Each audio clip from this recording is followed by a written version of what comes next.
खां मथे गुज़री चुको आहे, तक़रीबन 2.5 महीना थी चुका आहिनि। असांखे वॾे अफ़सोस सां चवणो थो पए त पाकिस्तान में जेके बि आहिनि सदर आहिनि, वज़ीर आज़म, प्राइम मिनिस्टर आहिनि, उन्हनि खे कुझु बि इंसाफ़ कोन थो मिले असांखे।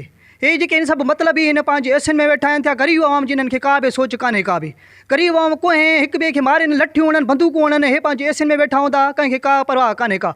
ग़रीब जे लाइ हिकिड़ो इंसाफ़ आहे, वॾेरे जे लाइ ॿियो इंसाफ़ आहे। असां 3 महीननि खां तक़रीबन इंसाफ़ कंदा रहूं था, असांखे इंसाफ़ ॾियण जे लाइ को बि तयारु न आहे। इलेक्शन ईंदी, हिकिड़ो MP वेंदो, ॿियो MP ईंदो, को काउंसलर ईंदो, को चेयरमैन ईंदो, असां एहतिजाज कंदा रहूं था, असांखे को बि सही जवाबु नथा ॾियनि।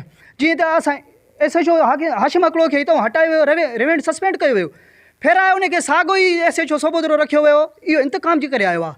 हे जेके मुसलसिल एहतिजाज कंदा रहनि था, इहे जवाबदारनि जा धुर आहिनि, इहे जवाबदारनि सां साथारी आहिनि, इहे कोन मुलविस आहिनि। ईअं चऊं त जेको बिजली भागत आहे इहो नशा ई आहे पूरो, इहो बुखारी सां हिते नशो हलाईंदो आहे, पथारीदार बि आहे। लीमन छा मोहसन शाह को एकड़ ज़मीन जो वरितो आहे त मां तुंहिंजी जान छॾायां थो पियो। मोहसन शाह खून में मुलविस आहे, सदाम खां पोइ मुलविस आहे, ऐं ॿिया बि आहिनि जंहिंखे पुलिस अॼु ॾींहं ताईं गिरफ़्तार नथी करे ऐं न ई कंदी। हाशिम हिकिड़ो इन्हनि जो ठीको खयो आहे त मां तव्हांखे हथ बि न लाहींदुमि, मां वेठो आहियां जेसिताईं मां आहियां, तव्हांखे कोई बि हथु न लाहींदो। असांजी वसवारनि खे अपील आहे, हथ ॿधी अर्ज़ु था कयूं, DIG सखर, SSP खैरपुर ऐं ॿियनि वसवारनि खे हथ ॿधी अर्ज़ु था कयूं त असां सां इंसाफ़ कयो वञे, असांजे शहीद भाउ खे इंसाफ़ ॾियारियो वञे।